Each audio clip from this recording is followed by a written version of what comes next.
on the One Network.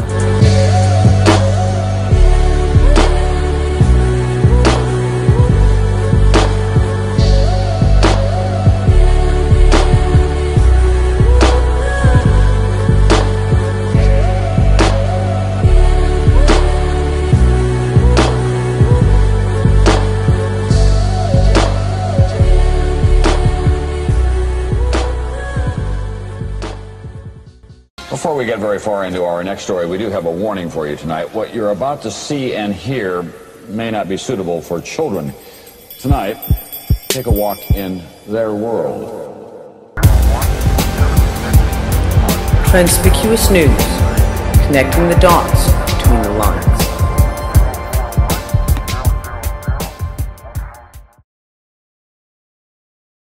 Good afternoon, everyone, and welcome to Transpicuous News.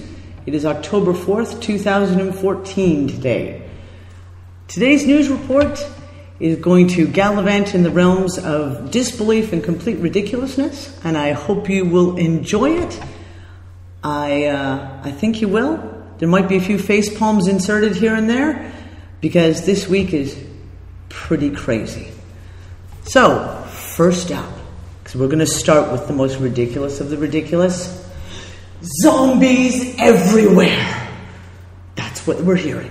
Mainstream media everywhere. Ebola zombies.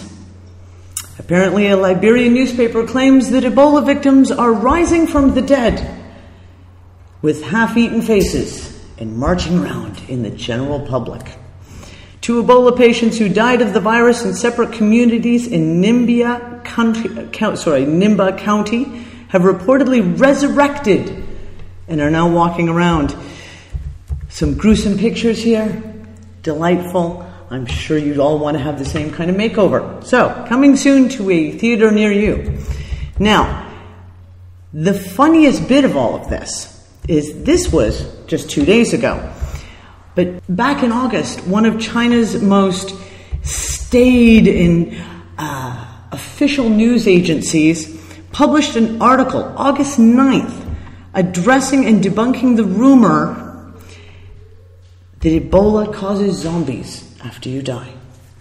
The misconception about the zombification of Ebola patients is sufficiently widespread that on August 9th, Singhao published an article specifically addressing and debunking the rumor, not to mention the erroneous belief that drinking coffee mixed with onions will cure Ebola, that the virus causes zombies.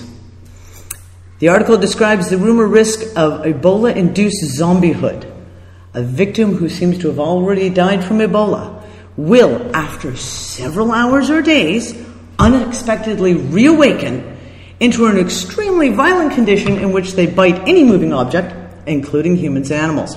But not to worry, the article apparently, in complete straightforwardness, says many people with Ebola lose a great deal of blood, which can only result in them becoming weaker and not aggressive. So that kind of thing only happens in movies. So basically, China's saying, don't worry, we don't have the Resident Evil kind of zombies. It's going to be more like Shaun of the Dead.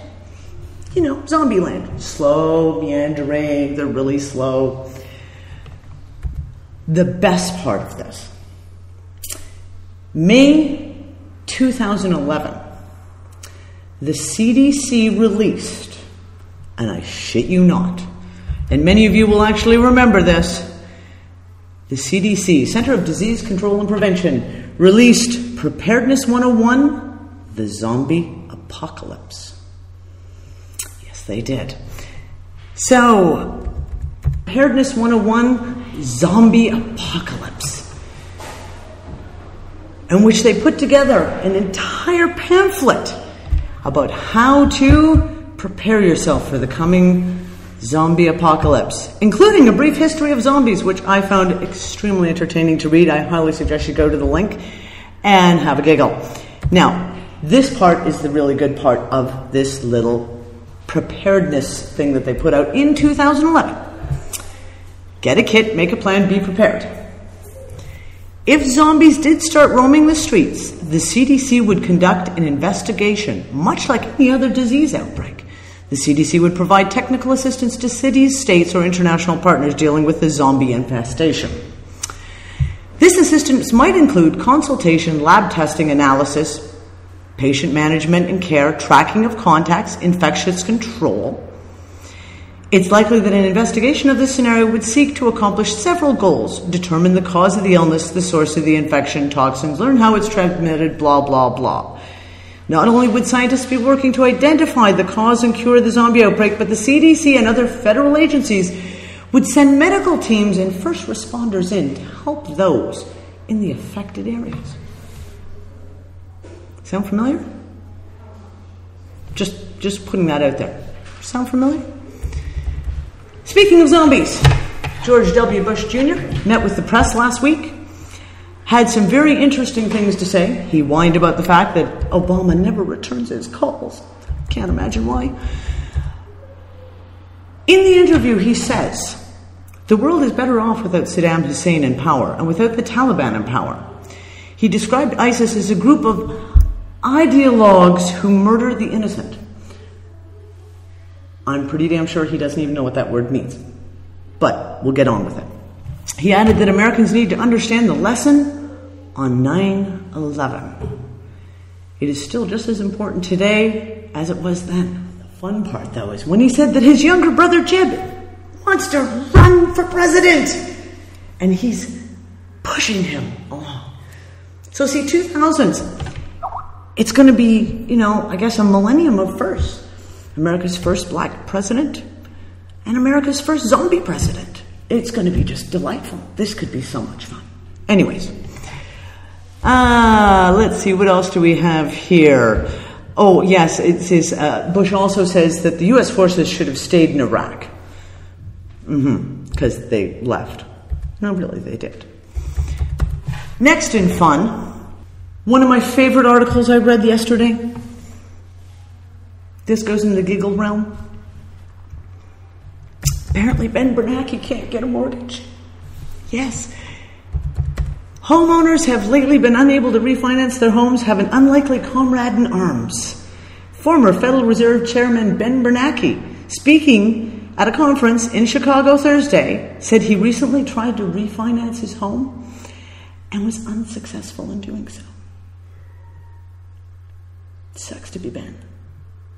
But it's kind of indicative of there's no more money left, is there? When Ben Bernanke can't get a loan, you got to wonder what's really going on. So that was a good giggle there. I mean, when Ben Bernanke can't even refinance his home. And how was a guy who made that much money last year, why is he in need of a mortgage anyway? Unless, of course, the money's all gone. Interesting. Next up, Mario Draghi gives Europe 1 trillion euros. Yep, and I love the picture here because it's all about Draghi gives Europe 1 trillion euros and all you can see is riot police. And that pretty much sums up the feeling of everyone in Europe about Draghi's trillion euros. So you read on, Mario Draghi threw 1 trillion euros at Europe's faltering economy Thursday and told people to stop blaming the central bank for all the hardship they feel. It has nothing to do with the central bank. I tell you, he's totally innocent in all of this. Loans and mortgages worth as much as 1 trillion euros, including some junk-related assets from Greece and Cyprus and Portugal and Spain. They don't tell you that. Qualify as assets that will be purchased by the ECB over 2 years. But there's conditions attached, and there's no guarantee that the central bank will actually buy them. Because who actually wants to buy something that's already classified as junk? It's kind of like Portugal last month, trying to sell off their bad bank. And they fully admit it's a bad bank. Who's going to buy it? It's seriously completely ludicrous. But anyways, this article, I laughed so hard this morning, I actually almost fell off my chair, snorted coffee out of my nose. It was quite humorous. The UK, for the first time ever, is including the sale of illegal drugs and prostitution in their GDP. Yes, it is. UK GDP boosted by drugs and prostitution. New figures published by the Britain's Office for National Statistics shows spending on illegal drugs and prostitution boosted the UK's economy by 12.3 pounds sterling. The report shows that illegal narcotics added £6.6 billion to the British economy in 2013. It also reveals that prostitution added another £5.6 billion. So there you have it, folks. I also love the fact that they use illegal activities with the quotes. And we all know what that means. Oh, it's so much fun. I'm telling you, the news has been really, really funny this week. Oh, here's a really awesome story. Colorado in the States. Colorado School Board has proposed changes to their history curriculum to promote patriotism and respect for authority. Yes, in Colorado. They actually want to go back and rewrite the history books just to promote that respect for authority. Needless to say, all the students walked out. Apparently 17 high schools and a couple of middle schools, and the teachers all called in sick that day. But they took out some of the more stronger words in the proposal, they still moved ahead with it. So yes, in Colorado, anyone out there, you're about to learn a whole new history. Have fun trying to keep up with that one. Now, I'm going to go into a couple of older stories because unfortunately it took us a little while to get this week's show out. These are things that I'm sure everyone has already heard and read through the media and even the alternative media, but there's a couple of aspects, even though this is kind of old news, that haven't really been covered by most of the alternative media and definitely not the mainstream media. So, as you all know, a few weeks ago, U.S. Congress voted to give themselves some money to invade Syria and to send help to Africa. You know, that whole Ebola thing. Plus a few more little quiet things were slipped in there. When we go through this, it's very interesting because it says this is September 17th and a 319 to 108 bipartisan vote. The Republican-led chamber passed the measure to finance the government through to December 11th. Not next year. December 11th. Congressional elections happen in November. They all want to make sure they had a job and had money to throw, their big parties. So they had to make sure that that was all covered. So, December 11th, they have budget, apparently. Later on in the article, and that was only passed after they forced the section into the bill that would allow them to authorize help to Syrian rebels fighting the Islamic State extremists. So that's how they passed it through. Obama, further on in the article, says Obama, who supports the bill, forcefully reaffirmed today that he won't send U.S. troops into combat in Iraq. Yet the Joint Chief of Staff Chairman, Martin Dempsey, said he would recommend that U.S. advisors accompany Iraqi troops into battle. They're just going to let go. Yeah, shoot over there, watch that guy over there. They're not going to actually, be there to fight. They're just going to accompany the Iraqi troops. Now, the little piece that got snuck into this bill that no one has really looked at, and it jumped right out at me as soon as I saw it, was the spending legislation, HJ Resolution 124, includes a 9-month reauthorization of the Export-Import Bank, whose charter ends September 30th. What is the Export-Import Bank of the United States? Most people have never heard of it. And it's a very interesting bank. The Export-Import Bank of the United States is the official export credit agency of the United States federal government. Established in 1934 by executive order made an independent agency in the executive branch by Congress in 1945. The charter spells out the bank's authorities and limitations. Among them is principle that the Export-Import Bank does not compete with private lenders, but rather provides financing for transactions that otherwise would not take place because commercial lenders are either unable or unwilling to accept the political or commercial risks inherent in the deal. First of all, we're going to point out this.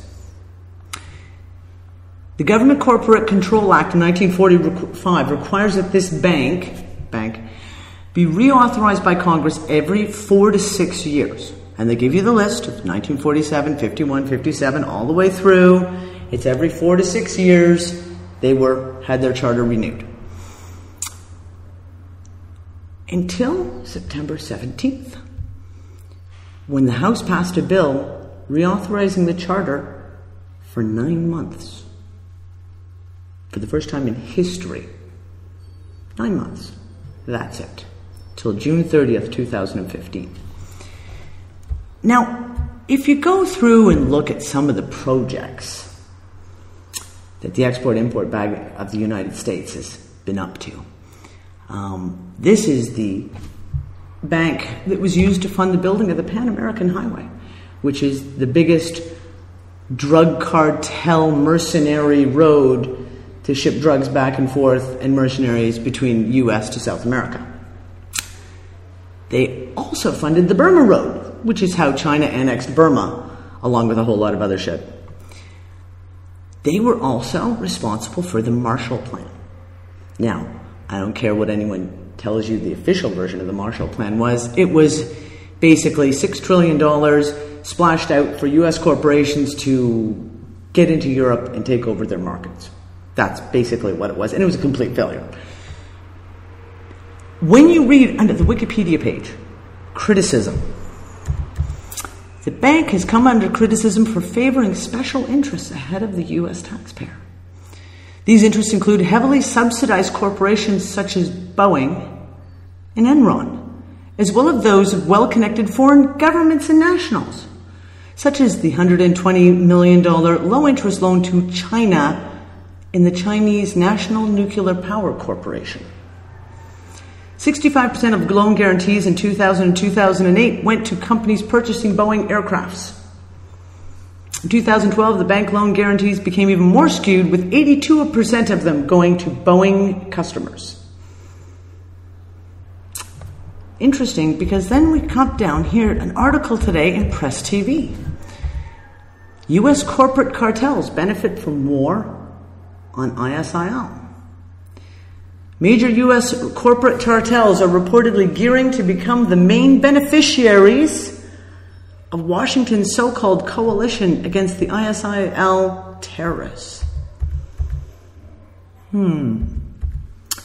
As the ISIL vehicles are mostly U.S. manufactured cars looted from Iraq, analysts predict that firms such as Lockheed Martin, I'm not going to say the word, I'm not going to tie it, you guys jump there, and Northrop Grumman are going to be awarded contracts in the future to provide the Iraqi army with a whole new collection of vehicles. Wonder who's going to fund that. Is it maybe that why they needed a 9-month extension on a completely dead broke bank? So we're going to back up. Congress passed themselves some money on the 17th, decided they're going to go in and invade Syria a whole bit. September 20th, a very, very interesting article came out. Now, we all remember that ISIS appeared out of nowhere. Nowhere. There was not even a whisper of this group ISIS. And then all of a sudden, everywhere you turned, ISIS. September 20th, the New York Times. Suspicions run deep in Iraq that the CIA and the Islamic State are united. Can't imagine that. I don't know where they got that information from. The United States has conducted an escalating campaign of deadly airstrikes against the extremists of the Islamic State for more than a month.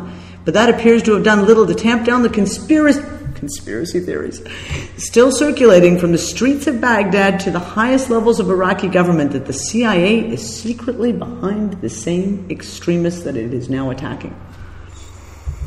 what's cute is the very next day, because obviously that just kind of outed their whole background, very next day, rival terror group Khorasan is a much more direct threat than ISIS. So don't look at... No, never mind those ISIS guys. We got a new guy. This is Khorasan. They're way worse. Everyone focus over here. Don't look over here. Look over here. We got to go after Khorasan now. Who is supposedly led by a senior Al-Qaeda operative who is close to Osama bin Laden. The Syrian-based group is believed to be made up of battle-hardened Al-Qaeda members from the Middle East. Now and then they show a picture of this battle-hardened terrorist, dressed all in black, and the lovely headscarf and the web gear with the mag pouches, with these absolutely stunning blue eyes. Beautiful. Petite. Is it a man? Is it a woman? I don't know. It doesn't look very threatening, though. Nor does it look necessarily very Middle Eastern. I didn't say anything. So, immediately after they got their funding, the U.S. went off to bomb 2 terrorist groups in Syria. The U.S. carried out 2 airstrike attacks, one targeting ISIS fighters with the help of the Arab allies. A second solo bombing battered Khorasan, a group of former Al-Qaeda fighters planning an imminent attack on the West. Yet, no one will say what those imminent attack plans are. It's just, they're coming after us. That's all they'll say. President Barack Obama named America's Arab allies who helped in the airstrike: Saudi Arabia, Jordan, the United Arab Emirates, Bahrain, and Qatar. This is not America's fight alone, he said. Yet, who's funding ISIS? Survey says Saudi Arabia, Qatar, Jordan, and Turkey. Guess who just voted in Parliament to send troops to fight ISIS? Turkey did 2 days ago. So, America sending troops to fight ISIS and Khorasan and whatever else they want to call them, with Saudi Arabia, Qatar, Jordan, and Turkey, who also are well known to be the ones who fund these terrorist groups. Does anyone else see the ridiculousness of all of this? So, now, of course, the next thing is it live or is it Memorex? We have seen them because, of course, after the bombing, all of the mainstream media had all the bombing shots. Oh, look here, look, boom, explosions here. Because we all know, and we have seen over and over again, them play this game. And they get caught regularly, which astounds me, where the mainstream media will show you a picture or a video of a certain terrible thing, an attack happening, and then a couple of days later, someone will say, that's not Gaza, that was, Iraq in 2003. Why do I know? Because I was the one who took the pictures. So you have to always ask yourself, with any of this, are any of these attacks actually happening? 'Tis the question. We're going to go back to Ebola for a second, because it is kind of my hobby at this moment. I just can't help myself. Ebola outbreak is a threat to global security, says Obama. Now, I don't know about you, but I've never heard the flu or malaria, cancer, heart disease, even AIDS has never been called a threat to global security. But doesn't matter. He decided a few weeks ago that he's going to send 3,000 troops into the region. What was that we talked about last week? Right. When you want to go into a region, you got to send the military in, help keep them all safe. By the way, it's now up to 4,500 troops as of yesterday. 4,500 troops. But there is a silver lining to this. This whole Ebola thing in Africa, there is a silver lining for Africa. Tyler at Zero Hedge, who I absolutely love the way he writes, Says, never waste a good crisis. Well, we already knew of a major reason for the West chasing into Africa was to leverage its relatively low credit levels as the last bastion of Keynesian stimulus hope in the world. The IMF on Thursday, now this was back September, announced that they'd be happy to step in and lend $100 million more to each nation and secure some assets. Sorry? Yes. The IMF is happy to step in and secure some assets and lend $100 million more to each nation. Definition of securing assets. Taking effective security over an asset means that the bank can, on the insolvency of the borrower, take possession of the asset, sell it, and use the proceeds to repay the loan. Securing assets. Now, strangely enough, a couple of weeks ago, I decided to dig into this a little bit and see just what kind of assets Sierra Leone and Liberia and these countries actually have. And the list is actually quite extensive. But let's just say that the big shining beacons of take me now, gold, oil, diamonds, coal, iron ore. You know, basically all the hottest commodities on the market right now. Oh, and all the things that they're supposed to be using to secure their Basel III new financial system, which they can't do. But that's neither here nor there. So, we're going to go a little bit more onto this. We also have Ebola now is in the States, supposedly. Again, we have no proof. We have nothing remotely offered. So, Dallas, Texas, there was a man who arrived from Liberia and 4 days later took sick. Beyond the contradictions in the whole story that's told, which is beyond ridiculous. It really is quite ridiculous of who said what to whom, and he's basically saying he didn't do anything, and they're saying, oh, yes, you did. This guy will not be getting the ZMapp, you know, that miracle serum, because they ran out. Along with the ZMapp is one of the drugs that's being rushed into trials in the epidemic, along with other drugs that will need more safety data in animal and humans before they are administered to patients. Further goes on to say about ZMapp, there have been very few doses available. I have counted in mention of the mainstream, 9 people have been treated with ZMapp so far that has been discussed in the mainstream media. So apparently they ran out because they only made 9 doses in the whole world. There have been very few doses available and stocks have been used up, but the San Diego-based company behind ZMapp is pressing ahead with the manufacture of more supplies. It's not an easy drug to make, however. It includes 3 man-made antibodies to the virus.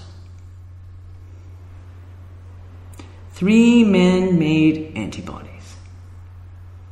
I think we discussed this in our last show, that an antibody is only produced in a reaction to the virus. So if they've got a drug that contains 3 man-made antibodies, those 3 antibodies would only actually do any good, even hypothetically, against 3 man-made viruses. I love transparency.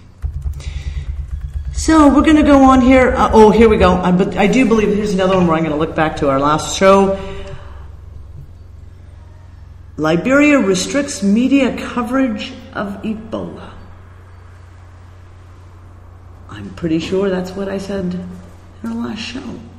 When you have limited media coverage, you can do almost anything, can't you? Anything at all.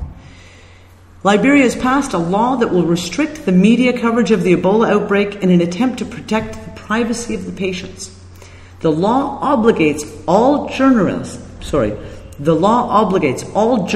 to obtain written permission from the Liberian Ministry of Health before filming, photographing, or interviewing Ebola patients. And that, my friends, is how you control the media and control any truth from getting out. So, since we're going to dive down that little realm of the medical stuff against the Ebola stuff, we're going to talk about polio again. This is not funny, but it is funny. September 18th, the European Centre for Disease Prevention and Control, the European handholder of the CDC, the European Centre for Disease Control and Prevention released an assessment on Monday of the accidental release of more than 11 gallons of concentrated live polio virus into the water system in Belgium. I shit you out. I cannot make this shit up. I'm telling you. GlaxoSmithKline released the polio into the water in the city of Rixensart, I'm sorry if I'm not saying that right, on September 2nd, which was then conducted directly into a water treatment facility. Belgium's High Council of Public Health said the risks of infection in the population were extremely low due to the high levels of dilution of polio in the water and the country's high vaccination coverage. It stands at 95%.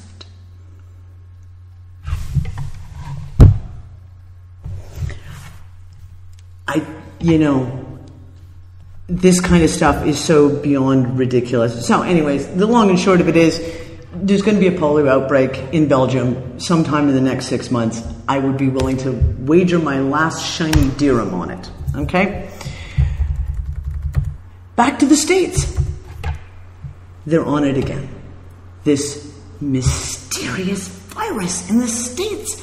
Again, 11 children have the mysterious illness in Colorado. This is from yesterday. Another child in Colorado has been hospitalized with partial paralysis. The doctors don't know what caused the mysterious neurological illness. They don't know? Seriously. They have identified 10 other children at the hospital with similar symptoms: limb weakness, cranial nerve dysfunction, and abnormalities in the spinal gray matter. 4 other children in Boston also.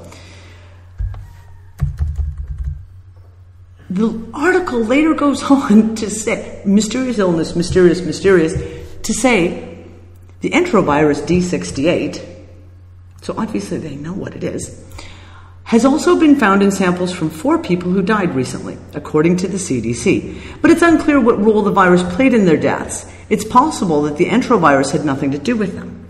The virus is very common, especially in the late summer and early fall, with the CDC estimating, take note of this, between 10 to 15 million infections a year in the United States alone. Didn't we just cover all the information that said that this was so rare they hadn't seen an outbreak of this since 1962? I'm telling you, it really is beyond silliness. But it's transparency. Look, they changed their story more often than their socks, apparently. Now, this is an old one. This is from, again, back in September, but I have to share this because it is just so completely telling of the financial system at play in the States right now.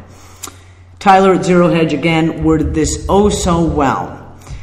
It says, Janet Yellen has a message for America's poor. At the Corporation for Enterprise Development's 2014 Assets Learning Conference in Washington, D.C., which she spoke at in a pre-recorded video. She couldn't even be there. The punchline of the message, in which Janet Yellen tells those mired in debt to build more assets. In other words, the federal chairman has some words of encouragement for the tens of millions of Americans who live at or below the poverty level, including that threatened with extinction class, affectionately known as the middle. Her message: it's important to build assets, or otherwise get rich.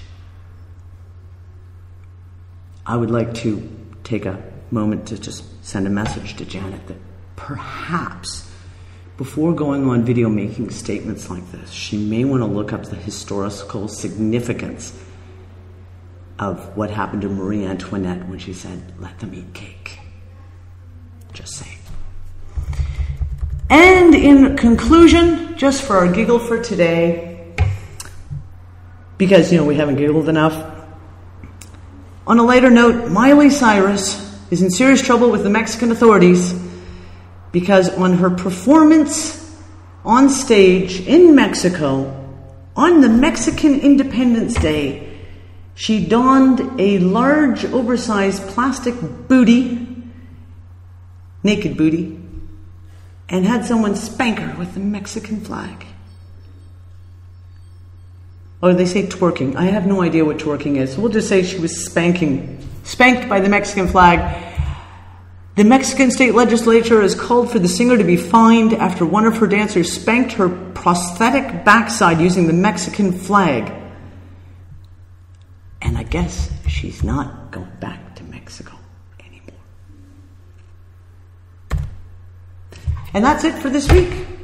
We are done for this week. I will be back again very soon with some more ridiculousness, no doubt. Have a good day, everyone.